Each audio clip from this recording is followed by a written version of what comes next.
I am publisher and editor Charlie Deitch, and I'm very excited about today's show as a longtime fan of musical theater myself. We have, from the Pittsburgh Musical Theater, we have Colleen Doyno, Executive Artistic Director, and we have Brady Patsy, actor-performer, one of PMT's resident artists, and he is currently appearing in the Heights at Pittsburgh Musical Theater, and this is the final weekend, so you need to get out this weekend to see where Lin-Manuel Miranda started with his before he got to Hamilton. There was in the Heights, so you need to check that out. And shows start tonight for the rest of the weekend. Thursday tonight, 7:30. And 7:30 Friday and Saturday, and 2 p.m. on Sunday. And you can go to pittsburghmusicals.com for more information, and on the social medias at PMT Musicals. So thank you guys very much for coming. Really appreciate it. Thank you. So let's talk a little bit, just give a little background about Pittsburgh Musical Theaters. I know, Colleen, you've been there 16 years. Give me a little background about the theater, how it's sort of changed to where we are today. Yeah. Pittsburgh Musical Theater is obviously a nonprofit musical theater company. We have a professional theater company and a wonderful conservatory, the Richard E. Rao Conservatory, who Brady is actually the conservatory director. And we are located in the West End of Pittsburgh, right down. We own our own building in the old St. James School. So it's right there in a nice, beautiful community. And we're rocking the house down there. Yeah. Yeah. How long have you been in the West End? The West End, as many people know, who if they 10 years ago, if you drove to the West End, you probably didn't get to the West End because of all the construction they had. Exactly. But since they finished the road construction out there, it's really a great kind of, it's a very accessible neighborhood now where it wasn't in the past. Exactly. And certainly, I know you guys are another great reason to go out and visit the Right. West End, in addition to shopping and restaurants and so forth. But how long have you guys been in the West End? We've actually been there since the year 2000. Okay. We were in our building just renting the top floor of it. 4 years ago, we purchased the building. And you're right, it is a gem of the city. Yeah. With the new, the way the routes go down there, it is so easy to get to. I think people just forget about it. They don't realize how easy it is. They should give it a shot. One bridge from the city, whether you go across the West End Bridge or the Fort Pitt Bridge, Right. you're right there. It is a gem. It's historic. It's become a little artsy. We've got Pittsburgh Musical Theater there, of course. We've got Artifacts, which is a beautiful, Right. import store with furniture. Everybody should go see that. Right. We also have the James Galleries down there, the Village Tavern, which is a wonderful historical Right. It's a landmark great also. place. And then if you actually go down the street, we have a professional costume company, theater costume company that's also located in the West End. So it's becoming a little artsy environment. Yeah, and is that sort of, obviously you can't control who moves in, Right. but it seems like when you have like-minded, when you have just a little base, that's where other people who are in the similar field they're gonna come, Right. and that's how you grow a neighborhood. That's how you make a neighborhood the theater neighborhood, or the sort of the media neighborhood, which Right. is a little bit of what we're trying to do here in Beachview. So let's talk about. Let's talk about a little bit about In the Heights and the Rockin' West End series. The Rockin' West End series is you guys started in the fall with We started in the fall with Hedwig. Hedwig, right? Yeah. How was that? It was fabulous. Yeah. It was fabulous. That was part of our late night series. So we've decided to do a late night series each year. We do at least Right. one show. It starts at 10 o'clock at night. Yeah. So it's for that other crowd, Right. people go out before, they come Yeah. to the show. A lot of the choices that we made for that are actually choices of musicals for people that don't necessarily like musical Right. theater. Yeah. It sort of lends in that direction. And it's been so much fun to present those. Along with those, we have our normal 7:30 shows. We're doing 4 of them this year, or 3 of them, normally. And it's become a nice, beautiful venue for us. It's 250 seats. It's very intimate. We can do shows that lend to that. And I think the audience feels completely immersed in the production, and it's really, really nice experience for everybody. How is the Gargaro? I asked you before, and I still messed it up. No problem. The Gargaro Theater. What is that like? And Brady, you may want to answer. What kind of venue is that in terms of performing in? It seems it's very intimate. It seems, but also it gives you sort of that big theater feel when you're watching a show. Yeah, I mean, like the lighting and everything that is involved with it, sound design. I mean, it's set up just like an actual theater. We are when we originally started doing shows, the very first show that we did down there after we bought the building was actually in the Heights with our students. And at that time, there were no risers. Everybody sat on the same level. The stage was about half the size. Right. And since then, we have extended the stage. We've put access from the balconies of the theater down onto the stage. We've built risers so that way the seats are now elevated so everybody has a great seat. So it really, I mean, we are in the process of transforming this place into a like true professional, like just like going to the Byam or Right. the Benedum, you know. So it's really cool to see that transformation over the years, and thankfully I've been there to see it. But yeah, I mean, it really doesn't seem much different. I mean, I did our late night series last year was Evil Dead, and I had the opportunity to be in that, and then in the Heights this year. So you know, I was used to directing the shows with the kids on that stage, but now it is really nice to get a chance to perform on it as well. And is there something special about performing on a stage that, in essence, you were there from the beginning? You helped build, you helped bring along. It sort of gives you like. Has to be a sense of ownership when you're... Absolutely. You know, John Sage, who is our technical director, when we did our first show with the new risers, which would have been We Will Rock You, which was last year's season, we were just happened to be standing backstage at one point in time, and I looked at him and I said, you realize that we're doing a show in a theater that you built. Like, you created this. That's great. So it's really cool to see that transformation between Colleen and John and then Ken Doyno, who's kind of did the plans. So it's awesome to there's definitely a sense of ownership with that. Right. So now you are in the Heights. Tell us a little bit about, for those that don't know, tell us a little bit about In the Heights, the story, and then we'll talk about the PMT. Absolutely. In the Heights, again, was Lin-Manuel Miranda's original piece before the Hamilton craze. It is not in the popular opinion of most people, but I will say I like it better than Hamilton. It is a story about, you know, people living in Washington Heights and really just the heart of that being their home. You know, throughout the entire story, it talks about all of these characters trying to get out of Washington Heights and move into Manhattan or head back to Puerto Rico or whatever the case may be. But in the end, they all realize that no, home base is this area in Washington Heights. So I mean, the cast is fabulous. We really, truly have it's a wonderful show to see night after night because you get that sense of community, which I believe is exactly what we're trying to do to the West End of Pittsburgh. You know, bring a community together and work as one. In the Heights, when just the way you explained it there, it seems like there are some parallels between where Miranda is writing from and Pittsburgh. You're talking about the neighborhood feel. You're talking about everybody has their place. And, you know, you have those folks that want to get out, and you have those folks that never want to leave. And so it's a nice... what went into the decision to do In the Heights? Was there something that about the play in particular? Or is it something that was it sort of that relatability to Pittsburgh? Or what was... The show is very special to me. And as Brady said, it was the first show we ever presented in that theater. The purpose was that it is a message of home and community and taking care of each other. And that's how we feel we are at Pittsburgh Musical Theater. In relation to the neighborhood, absolutely. It is the exact same message. And I find that with your wonderful neighborhood up here, it's the same thing. We sat here in the car for a couple minutes and looked around, and this is a community. This is a neighborhood where people take care of each other. They're making tacos across the street right now. I can smell them. And it's amazing, right? And these are the kind of messages that we have to put out there. You know, this is what, you know, the world the way it is today. Let's bring it together and let's take care of each other. And I believe that part of my choice was its message. That was number one. Number two, I knew that Hamilton was coming through here. Right. You know, when it comes to the people of Pittsburgh, you know, a lot of people saw Hamilton for the first time. A lot of people have not seen In the Heights at all.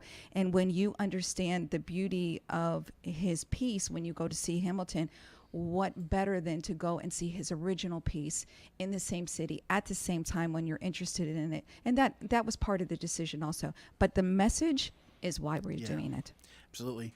Have you guys conversed much with people who maybe saw Hamilton first, and then they realized you guys were doing In the Heights, and they came to see In the Heights. Have you talked to folks, and what are they sort of taking away? Do you think? Absolutely, there's a lot of people that went Yeah. to see Hamilton and then said, okay, now we're going to go see this one, and they love it. They understand it's the same style, Right. So they knew what music wise. They're like, okay, it's got the same groove, it's got that nice feel, it's got a great message, and I think that they're really enjoying In the Heights because it has a what do you want to say? A stronger like dance part of it, dance Absolutely, groove. yeah. It's got some real like hip hop in there. yeah. And it's even really nice. Latin hip hop. So Yeah. you're bringing in the sounds of that Latin community in with the hip hop dance, and it really, I mean, and the band. I mean, we can't say enough about Yeah. our band. I mean, it is like having an actual Latin orchestra right there That's in amazing. the Yeah, they're pit. It's fabulous. great. And also, one of the things that we believe in is live music. I mean, live music is part of Pittsburgh Musical Theater and always will be. As long as I'm there, we're going to have live music. Right. And this band, they rock. And everybody walks out the door saying, oh my gosh, the music. The music and the voices. Yeah. The music and the voices. How do you think? I mean, we all have again when people think about musicals. I mean, I don't know. I guess I'm 46, so when I think of musicals, I think of things.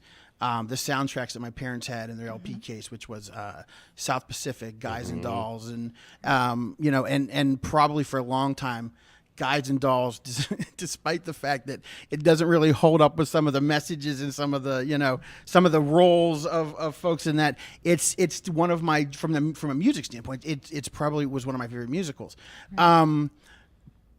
And so that was sort of the style of the time, but we've certainly seen it transition into things like Miss Saigon and different things. And now we have In the Heights, we have Hamilton. How do you see Miranda's work sort of influencing the future of musicals as we know them? Yeah, I love that question. Yeah.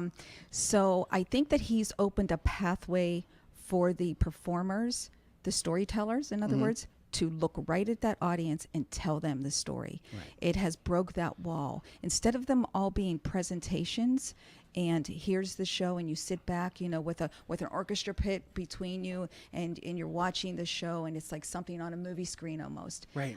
That has changed. The shows that he has opened the pathway to, they jump across those footlights, they jump right into your lap as an audience member, and you are part of the story. It's true storytelling. Right. And it reaches all audiences. I think, like you said, my parents had the soundtracks Right. of. Now we have 8-year-olds that Right. have the soundtracks of. The storytelling runs more across generations, and of course it's moved into our world today. But with him, through history, always historical events, it seems. And I'm sure as he moves forward, he'll have interest in more of those events and write about those. But it's opening pathways for people to do that.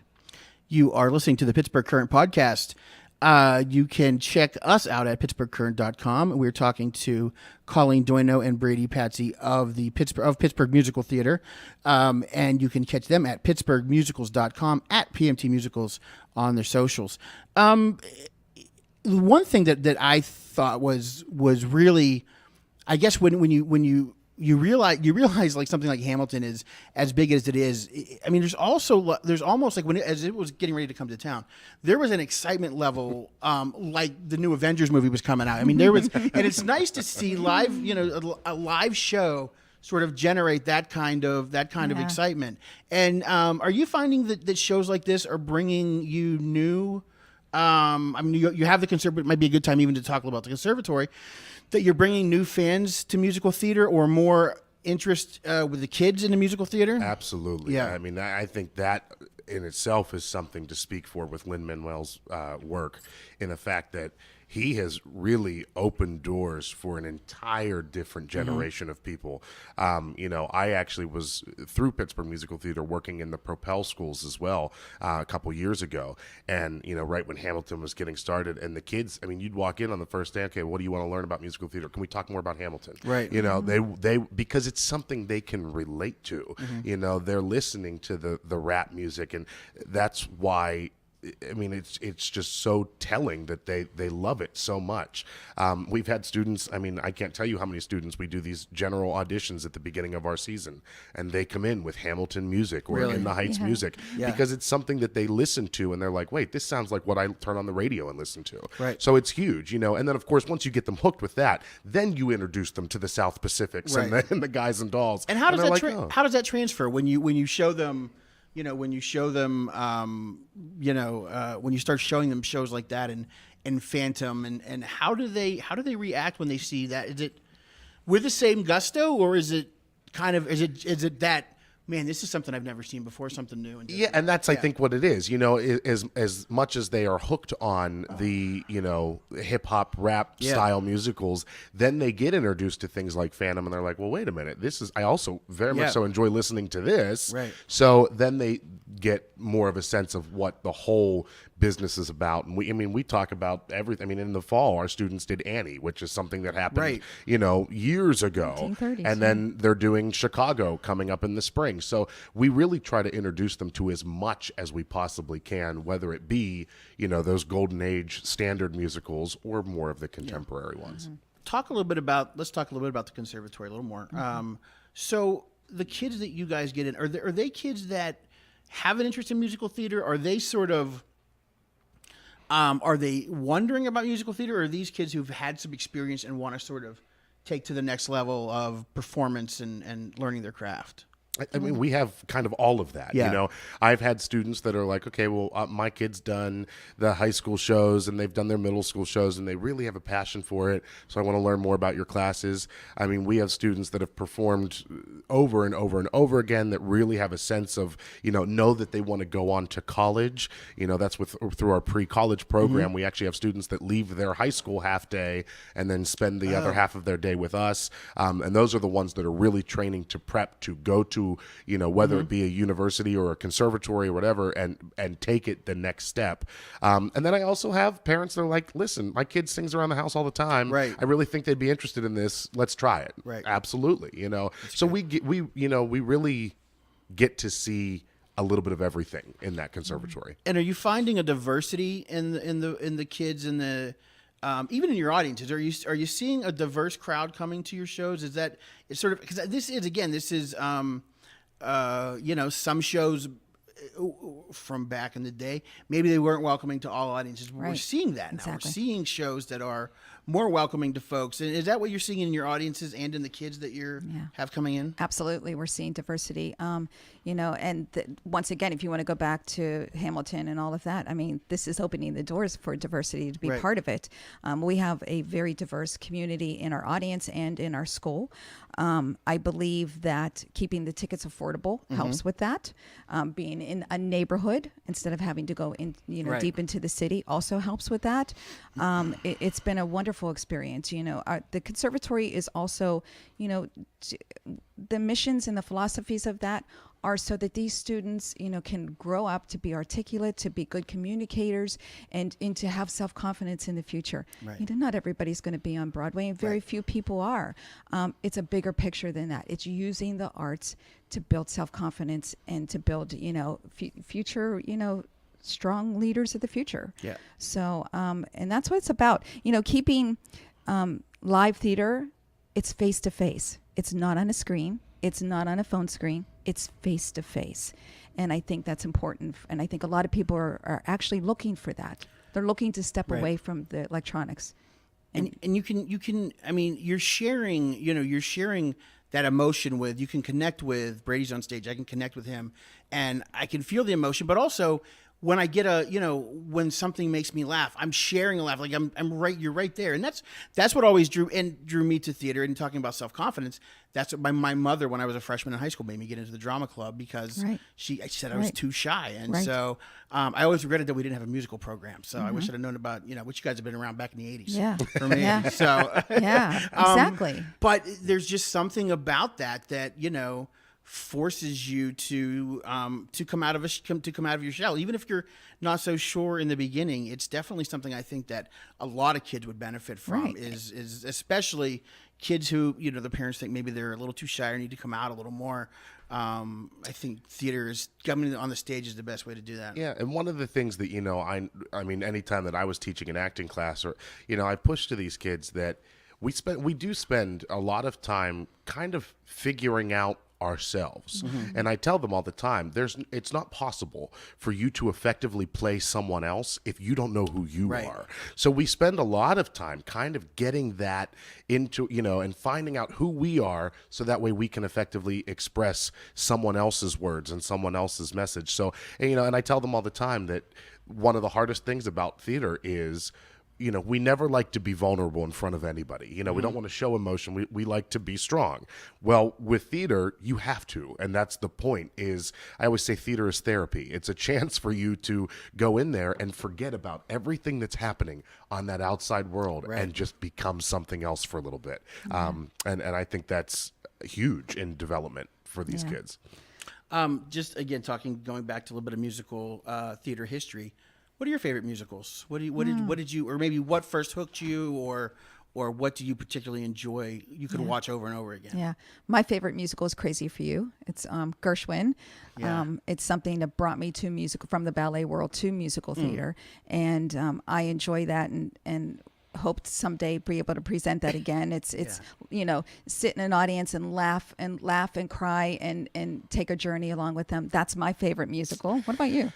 Oh man, it's a hard question, that is a right? very hard question. I'll say this: when I was doing my notes for this, I was like, "Oh, I'll put a few of Brady's credits in here," and I'm like, "This is a playbill of its own." So you've done a lot of a variety of stuff, right? I did, yeah, I have. I mean, I've done things. I mean, from Shrek to Les Mis to Cats, which nobody really wants to see me in Cats, but I've done it 4 times actually. Wow. Yeah, which is sad.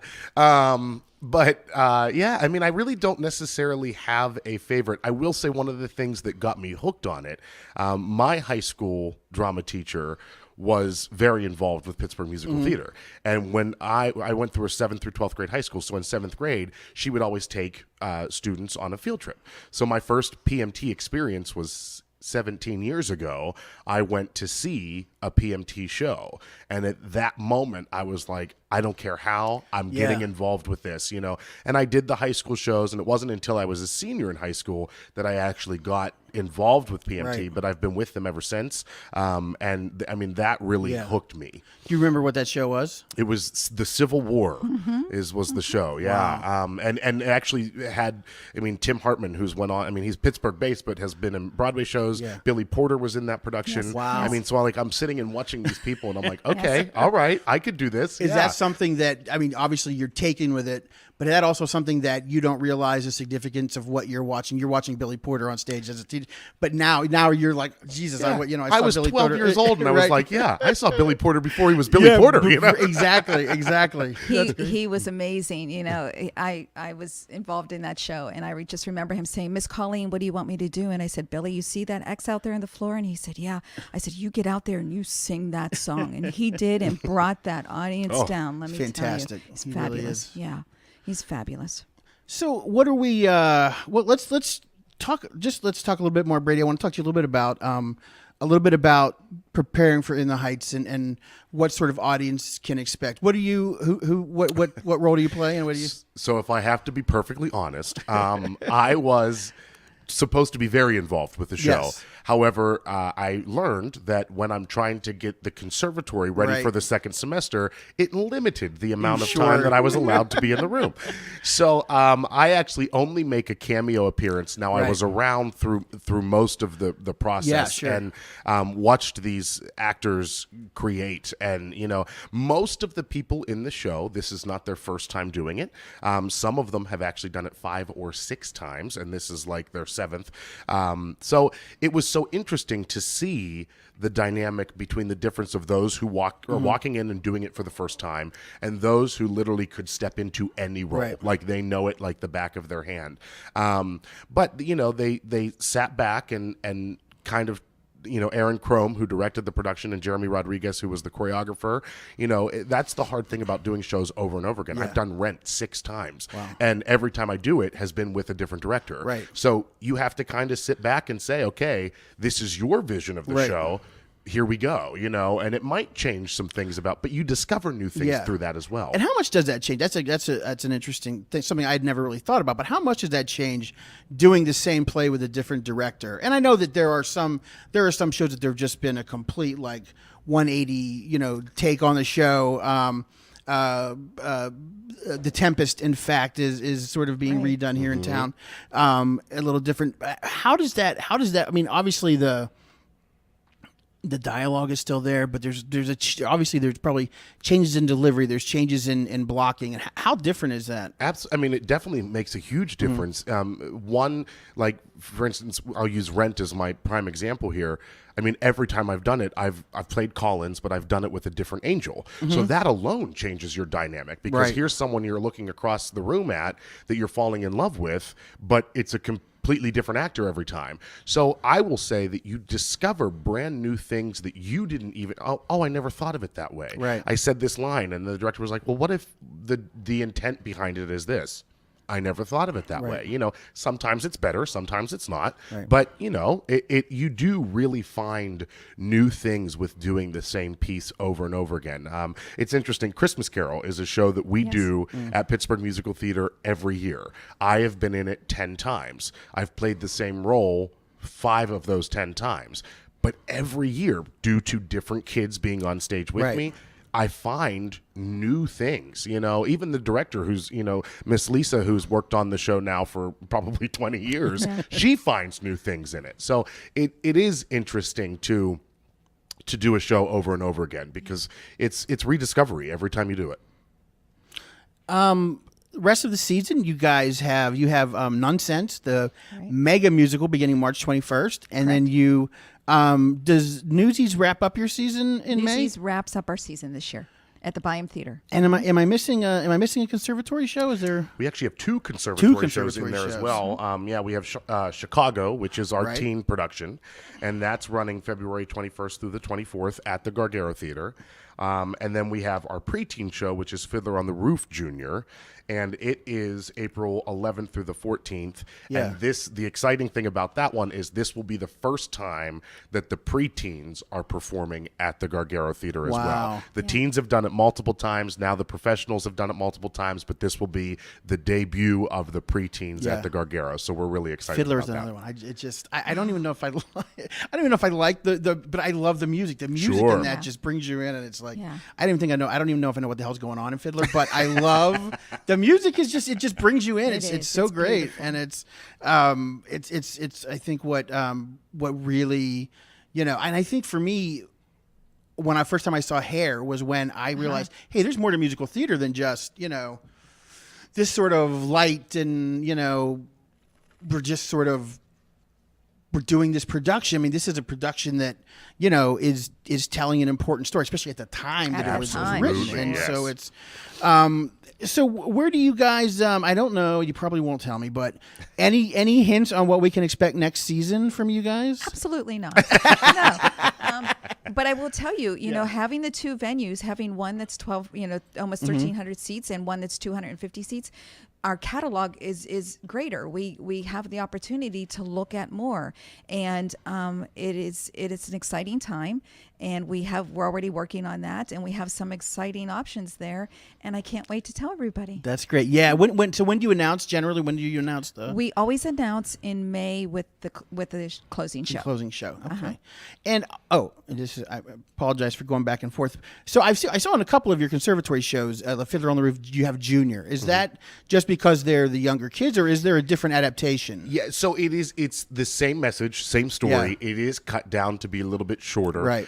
Some of the characters, very few of them are cut out of it. Like you pretty much get the exact same show, but Fiddler's a 3-hour show, and that's a lot for preteens. Yeah. So they cut it down, to make it's probably going to be like an hour and 15 minutes, but the story's still there. They just cut some of the songs out. So these are great shows for parents or anyone who wants to get their kids or someone interested in musical theater. It's a great sort of almost like a starter show to come and sit rather than sit through 3 hours. If your child is interested, or you are wondering if they will be interested, bringing them to a show where they actually see their peers, like children their own age, performing, will help them to make those decisions.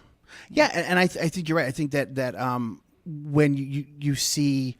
You can't get that from TV. You watch a child actor on TV. You're not necessarily thinking that, but when you're sitting there and 20 feet from you is someone your age up there, singing the heck out of a song, and you're like, hey, why can't I do that? I can't. Yeah, absolutely. And that's another mission of ours is, every professional show that we do has students from our conservatory. In fact, there's a 14 and a 15-year-old performing alongside these equity actors in the Heights. Yep. So we make sure that, with our mission, that continuity and the training that they're getting at the conservatory is tested in performance. So we give them those opportunities to not only perform, we give them their own show, but then we also give them the opportunity to perform alongside the professionals in our professional shows. That's great. And you guys, I want to again thank you for what you're doing over there. It's good stuff. And again, great productions, but also the education component is really great. And so you should check them out. You should check out In the Heights this weekend, Thursday tonight through Sunday, 7:30 Thursday, Friday, Saturday, Sunday at 2 p.m. at the Gargaro Theater, 327 South Main Street in the West End. Go have dinner, see a show, and you don't. It's also a great place because you don't have to, you don't have to deal with I ain't going downtown to pay them parking rates. Just go to the West End. It's a lot different. And I see we may have a question, which is always awesome. Just a shout out from the chat room. Logan's a student apparently of yours, Brady, and says you're the coolest teacher. Oh, that's awesome! Wow, thank you, Logan. Do you think Logan is sucking up to get? Trying to get something there. I don't know what that is. No. Well, Logan, I'm glad you're using your day off school to be with us. That's awesome. Again, go see In the Heights. Check out PittsburghMusicals.com for everything that the Pittsburgh Musical Theater is up to. I really want to thank you guys. I've been looking forward to having you guys in for a while now, so I really appreciate you coming in. Thank you. Absolutely. Thank you very much.